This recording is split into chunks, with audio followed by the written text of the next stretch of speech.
Hi, everybody. Welcome back to this week's episode of the City Confessions.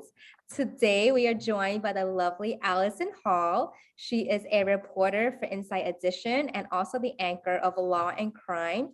I'm so excited to have you, Alison, because I've never spoken to an actual reporter and I never had a reporter on my podcast. So, hi, how are you and welcome? Hi, thank you so much for having me. It's so fun to be here. We don't really know each other. We had a brief encounter, as I mentioned prior to recording. It was a very spontaneous situation for me. I was in a salon and there was like a last minute, I guess, story about curtain bangs. So I don't think that actually aired, but it's okay. But we are connected today. So why don't you introduce yourself to my listeners? Tell us who you are and what you do. Yeah, absolutely. And I'm sorry that story never aired. It would have been a very cute one. I loved your curtain bangs that we Thank you. shot when we met you that day. So I am Allison. I am a reporter, as you said, an anchor. And yeah, I've been in the TV business for almost 10 years now. And my day job basically is I am a producer reporter at Inside Edition. So we're a daily show and we report on breaking news, but also trends, hence the curtain bangs. So basically, our slogan and how we develop each story is the things that people are talking about. So, during 2020 and 2021, people were getting curtain bangs. That was a story. Or, what are people doing in their quarantine? Also talking about vaccines being developed and all of that sort of like hard news of the matter. But we also talk about all of the stuff like around a news story, which is something I really love about my job because it's not super typical. It's not like just what you're going to get from some other media outlets. There's just always more to the story. That's another one of our slogans. And so that's what I do. And then I also, I've sort of carved out this niche for myself. And Inside Edition, I started covering court cases a couple of years ago. It started with a Bill Cosby case in Pennsylvania like 6 years ago or 5 years ago. And I was sent as a producer. And then as sometimes happens in TV, the reporter who was supposed to be coming, was late, stuck in traffic, and we had to get the show on the air. So because I was sitting in the courtroom every day working on the case, they threw me in front of the camera and I started reporting on what was going on inside the courtroom. And I did a good enough job and had taken really detailed notes and had really immersed myself in the case. So they asked me to do it again and again and again. And then I kind of became the de facto court reporter for Inside Edition and Long Crime Notice, which is a 24-hour full-time, only covers court cases and legal and crime drama stories. They noticed me and asked if I would host a show every week talking about all of the most important legal stories going on across the country. So I balance the two right now, and it's very busy, but very fun. I love hearing that. Okay, so that's so interesting, but I would love to know, can you give me a quick background of you? Like, did you grow up in New York? Did you study journalism? What has that journey been like? Yeah, so no and yes. So I grew up in Canada. I was born in British Columbia, and then my family moved to Winnipeg when I was in elementary school, which is right in the middle of the country. It's sort of above Minneapolis. And yeah, I'm the youngest from a family of four, and I always had fairly large dreams. I always wanted to either live in New York or LA. And for a long time, I wanted to be an actress. Mm. Um, and in high school, in Winnipeg, there actually is a pretty bustling film scene there now. But it was generally pretty hard to pursue my like passion of acting and being on camera and performing. And I was also really, really interested in academics, and I always did really well in school. And my mom said to me one day, like as I was trying to figure out what to do for university and where to go and what to pursue and whether it would be theater or what it could look like, my mom said, well, she literally was watching the news and was watching a female reporter report the news. She's like, that seems like something that you could do. That seems like it's a marriage between your love of performing and your love of academics and like your research and your writing, and you're really like immersing yourself in. I was always like would become obsessed with books that I was reading for school, or I just always really cared a lot about things. And so she just sort of pointed to this reporter, and it was like a light bulb went off, and I went, oh my god, yeah, like how have I never thought about this before? I thought the only way that I could have this career performing was to be an actress. Mm. So I applied to journalism schools across Canada, and I ended up going to Ryerson in Toronto, which has now actually recently changed its name. It's now Toronto Metropolitan University. But they have a really incredible journalism program. It was very hands-on. And so I went there. I moved away from Winnipeg and moved to Toronto, and instantly fell in love, like just absolutely loved this program and career that I had chosen for myself. Like I knew that it was the right thing, and I didn't miss acting at all because I was able to, you're not acting when you're on TV, but Mm-hmm. there's a real element of performance. Right. And so from there, I always knew that I wanted to be in New York by that point. And I wanted to work in like the American market.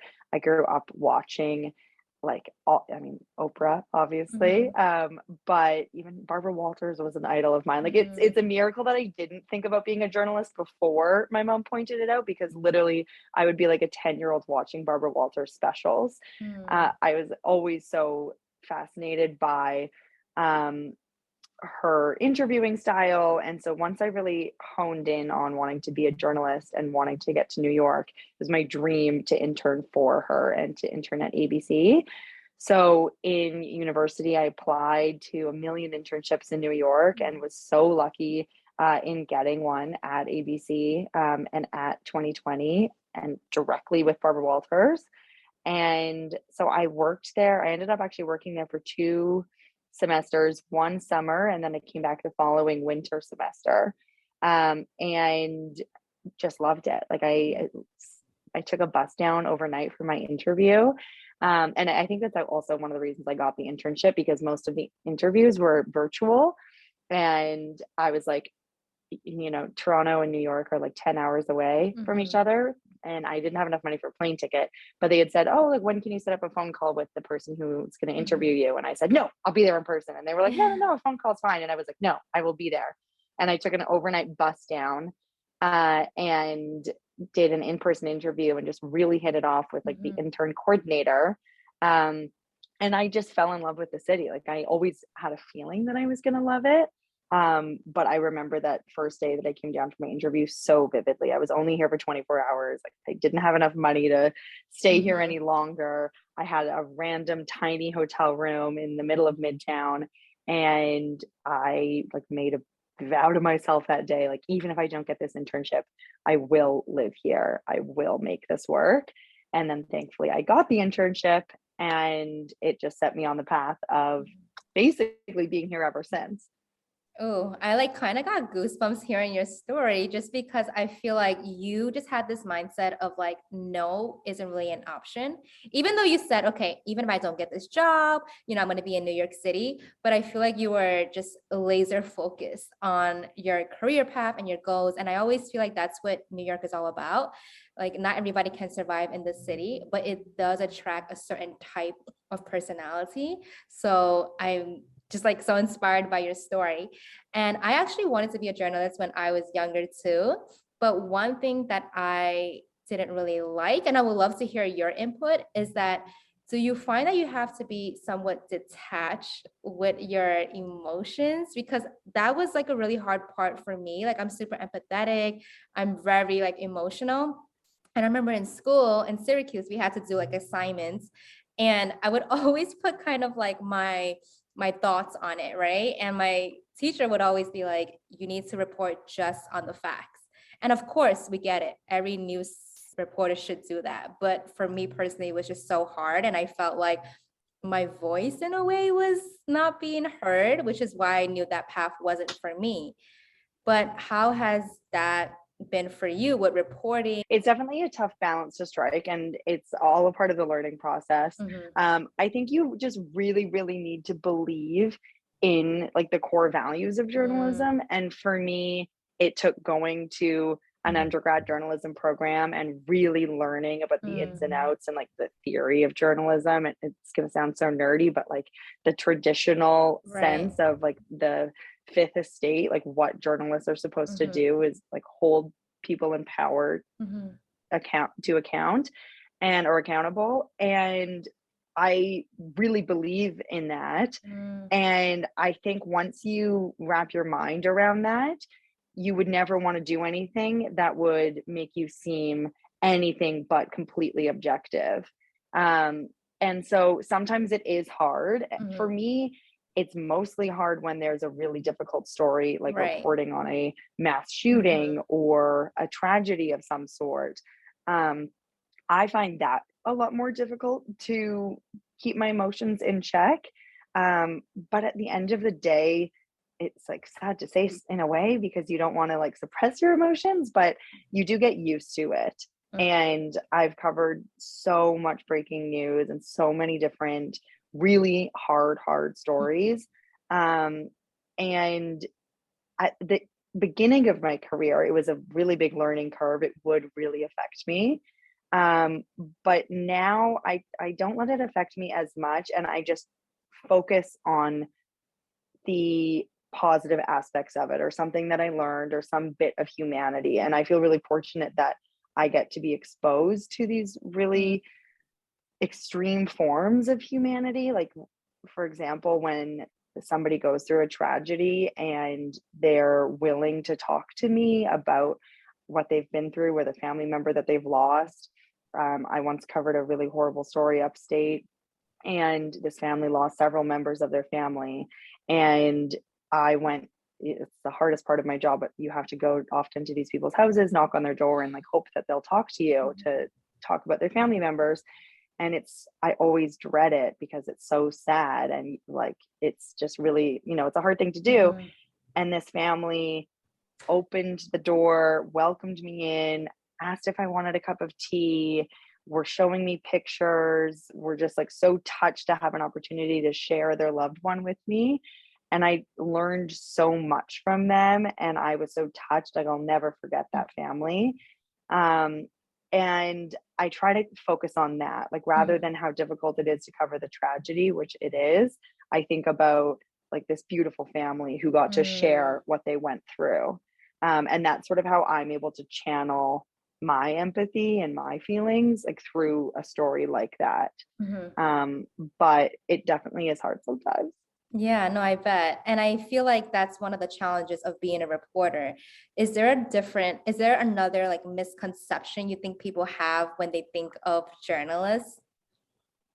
I think the biggest one, honestly, is that we don't care. And, if there's a breaking news story or tragedy or something, I think people think like, oh, those like reporters are just hounds. They're vultures, like trying to capitalize on somebody else's tragedy. But I think that's a huge misconception. And from my own experience, from myself, I know that I'm not that, but also with the reporters that I work with, both at Inside Edition, but out in the field from other networks and shows, people really care and they're doing this job because they care and they care about the story. I really believe in like the power of storytelling, and I would only ever cover a story that I really believed in. Generally, obviously, sometimes there's things that you care less about or care more about when you just get a random assignment. But yeah, I think that we're in this business because we really care. And I know that you've pretty much worked your way up the ladder, I guess you can say. What has been the biggest highlight of your career thus far? That's a good question. I feel like people will laugh at this because they think I'm obsessed with royals, and I'm really not, but I do think they're pretty cool. I think it's like an interesting phenomenon. Um, I was still a producer at this time. So when I was just a producer, and not just a producer, producers are Mhm. amazing, but when I was a producer and not doing much on camera work, I was asked to go to London to cover Harry and Meghan's wedding Oh my back in God. like 2018. Yeah. And I was so excited. And my boss said I could start doing some on camera work there Oh my from God. London. And so that was, I'd say that was like a pretty big turning point for me. I That had been is, that's doing, history. yeah, yeah. And it's something that I will never forget. And I was personally a big fan of Meghan Markle. She was like lived in Canada, and I Yeah, knew like I was a big fan of Suits, and I me knew, too. grew up obviously thinking the royals were very interesting, and it was a great opportunity from a career standpoint, and then it was also just really cool. So I'd say Mhm, that was a pretty big one, and then it was just a really fun week and a like great mhm, opportunity, and I got to be on camera a mhm. bunch and just had such a great time. Yeah, that actually brings me to the question of what does your work schedule look like? Like, if there is breaking news, would you just get a call randomly if you're currently not at work? Like, how does that tell me, give me the Yeah, insight to that? yeah, basically. Because we're a daily show that has Mhm, like a set time, we're on every night at 7 p.m. and we're pre-taped each mhm. day. It is a bit better than if I was to work for like a 24-hour Right, news right. channel like CNN. Um, as amazing as that would be, the schedule is definitely a bit more manageable. But yeah, my phone can ring kind of at any time, especially usually early in the morning. And it could be my boss saying, go cover this story. This person's over here. This person is doing this big event, or we're going to try to ambush this person. So that's, maybe somebody has done something or Oh my has God. something to say about an issue. And it's my job to stick a microphone in their face and ask them about it when they're least expecting it.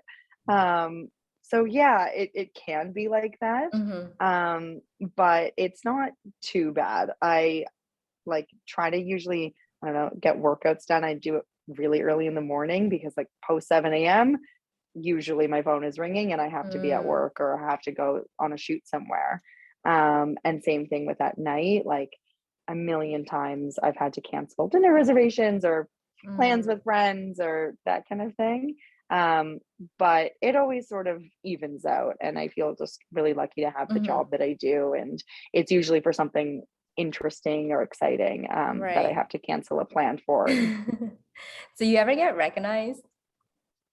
um, so I would have said no if we had done this interview a couple of months ago, but for some reason, only recently, it's Really? happened a couple of times, and it's a very strange thing because I'm just not used to it, and I don't think that I'm very recognizable.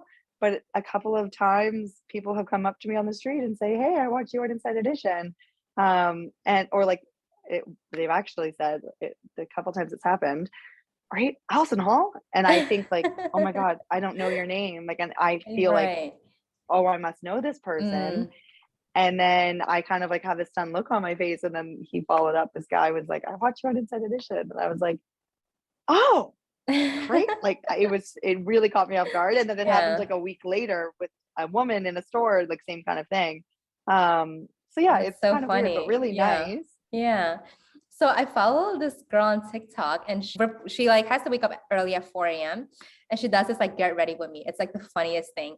So for you, because you have to be camera ready, have you mastered skill of getting ready in like 5 minutes? Like what does that look Oh, like? totally. Yeah, I go to this gym and my gym friends, like, think it's so funny Mhm. because for any woman, I'm sure, your hair is, like, the most important part, and it also is the most time consuming. Right. And so I have developed a really amazing technique of I don't shower Okay, love after it. my workouts, and then I use dry shampoo and Mhm. I curl it and then I brush it, and I can basically go from like being in sweaty gym clothes, doing a quick rinse to like camera ready makeup and hair in like 10 minutes, like so quickly. Yeah. And I always have makeup in my bag. So even if I do like a really quick job in front of the mirror, I'll get to a shoot or to a location and I'll like throw on some lipstick and eyeliner. Like I also can fully do this. I feel like this is the day I became a New Yorker. I can do liquid eyeliner in the backseat of a cab. Oh, yes, you're a profesh. Yeah. So I just like, I can get my New York citizenship card now. Well, I know that there's so much more to dive into, and I can talk to you for days, but I know we're also crunched on time. Yeah. So when you first started this whole career path and when you moved to New York, right? What was your definition of success then? And as of today, as we are recording, how has that definition evolved, changed? What does it mean to you now? That is such a good question and one that I have been thinking about a lot. And so at the time, like 10 years ago, all I wanted was to be on national TV and to be working for a news outlet and to be a reporter and to be meeting people and telling interesting stories and then being able to perform and to be on camera. And um yeah, like that's basically what I'm doing now. And so I think also I recently turned 30 and everybody when that you turn 30 or you have any sort of a big birthday, you sort of like reflect on where you've been and what you're doing. And it was a really nice like opportunity to reflect on if 21-year-old Alison saw 30-year-old Alison, like I would be really proud and really happy. And I think that now my definition of success, now that I've reached what I would have thought of as successful back then, and I still like there are many mountains to still climb in this industry. I am no way at like the peak of it. And so I still have like lots of professional goals, but I think I'm more so now I'm focused on doing something that or making sure rather that in whatever I do moving forward, I'm passionate about it and I have balance. I think there's a tendency for us to just like have one track mind, as you accurately pointed out. I was like laser focused on getting to New York. And that's how I've always been. I was like laser focused on getting to New York. I was laser focused on getting on national television. And it was always about the next step, the next step. I'll be happy when I get this. I'll be happy when I get that. And then now I have these things and I am happy, but I'm actually just trying to enjoy it and to be grateful for the opportunities that I've had and be grateful for the job that I get to do every day because I worked really hard to get here. And if I was always just going, okay, I'm not successful enough, I need to be on CNN or the Today Show or whatever, then it takes away from what you already have. And so I'm just trying to enjoy it and to make time for family and friends and my dog and my fiance and just sort of enjoy the ride rather than always looking towards the next thing. I'm nodding in agreement because I feel like it's so hard for so many of us to do that, to be present. Because even in a busy city like New York, you're always thinking about the next thing. You're even thinking about like, what am I going to have for dinner? Like you're thinking about like the next day and then on a bigger scope, right? Like, where am I going to be in a year, 2 years, 3 years? Or we're like dwelling on the past and thinking of like, okay, maybe I regret doing X, Y, and Z. If I took this path, I would have been somewhere else. But it's so hard for us to be like, wait, let's just take a step back and appreciate and celebrate, like you said, the little wins, the little steps. Like, honestly, you showing up today, big kudos to you. Like us recording this, it's a big deal, right? But like, we don't think about that. We're just like, yeah, whatever. It's just part of a thing that we're going to check off our list. So I love that you mentioned that. And maybe it has something to do with the pandemic as well, which allowed us to all really reflect and put everything into perspective. And my podcast is called The City Confessions. So I would love, Alison, for you to share a confession with all of us, whether that relates to being a reporter or a New Yorker or a Canadian, anything that you feel comfortable with. Oh, you don't have to use this because I'm genuinely curious. What like sort of confessions do other people say? No, people ask me this all the time. It could be anything and everything. Like some people have said, like the more common ones are like, I'm actually really, really insecure about X, Y, and Z, or like I experience imposter syndrome on a daily basis, especially talking to like entrepreneurs, or it could be something like a fun fact or a weird fact, or like something like really, really silly that they do that they're like embarrassed about. So it could be like Yeah. any of those. Yeah. Interesting. I am having a tough time thinking of it off the top of my head. Totally Literally, the take your only thing time. that's well, Mhm. the only thing that's coming to mind, because I recently did this and it really reminded me that I love this. Um, but basically, in New York, as everybody knows, you're basically never alone, Mhm. and you're always surrounded by people. Even if you're walking down the street alone, there's like 20 other people on that same street. And I love that about the city. But it's also really important to carve out time and space to be completely alone. So a couple Mhm. of weeks ago, it was pouring rain, like Mhm. torrential downpour. And I went for a walk in Central Park in the rain. I wore a rain jacket and like put my hood up. And I swear I was one of the only people in that huge, amazing park. And it was so cathartic and wonderful. And I was like, oh, I wish it rained more so that I could take like a completely solo walk in this Mm. park. But it really reminded me that as much as I love the hustle and bustle of New York, it's also a really special place to just be alone and to like connect with yourself and with the city. And that doesn't always mean, to me, usually connecting with the city means like going to the restaurants and going to Broadway and Mm. seeing my friends here and going to this bar. But it can also mean just like sitting and being alone in either nature or one of the very special places that exist in the city. Honestly, a walk in Central Park on a rainy day sounds lovely. Like I know some people It are like, really "Oh, was. I never would," but like I love that. I think it's so important because it can work both ways. People can think that if you're in the city, you're never alone, but it can also be like the loneliest place, right? But then on the flip Totally. side, it's like it's also like you're surrounded by so many people, but the most important relationship you have is with yourself. So it's also important to carve that time out. So I think that's a beautiful Totally. confession.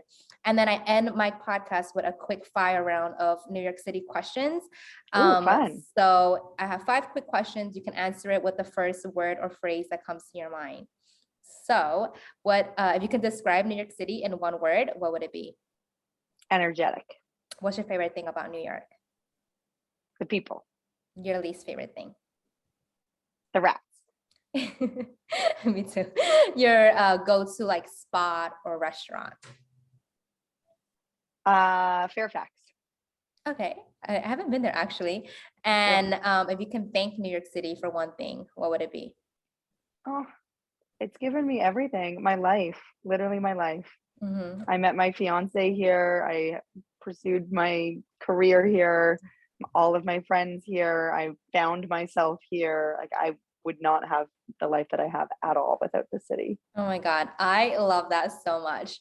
Okay, so I know that well, actually, right now is your chance to plug away. I don't know if you have anything that is coming up that you can tease for us, or where can people find you? Just plug away. Yeah. Follow me on Instagram. I have a podcast myself, but it's Mhm. dormant right now because I have a lot going on. Mhm. But yeah, find me on Instagram at Alison Hall Reporting. I'm on TikTok as well. Same name, same Twitter, and yeah, it's a fun place to be. Amazing. And one more question. Can you tell us what your superpower is? Ooh, resilience. I love that. I feel like New Yorkers need to be resilient, and like you are a true New 100%. Yorker now. Well, thank you so much for taking time out of your busy, busy day to come speak with me. Also, we coordinated this really spontaneously. So I appreciate you saying yes. I hope you all enjoyed this episode. It was really interesting for me to get to know you. And I'm going to have all of Alice's information in the show notes. So be sure to check that out. And with that being said, thank you again, Alison. And I hope you all have a beautiful day and stay tuned for next week's episode. All right, Thank bye. you. Bye.